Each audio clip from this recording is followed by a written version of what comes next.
феновете абсолютно сами блокираха това поведение.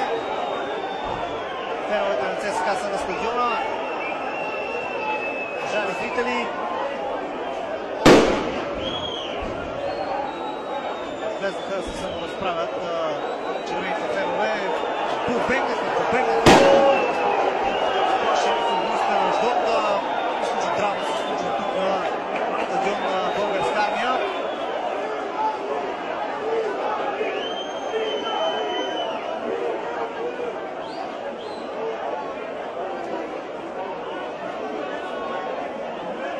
Вижте къде отидоха част от футболистите на Аждот. Това е крайният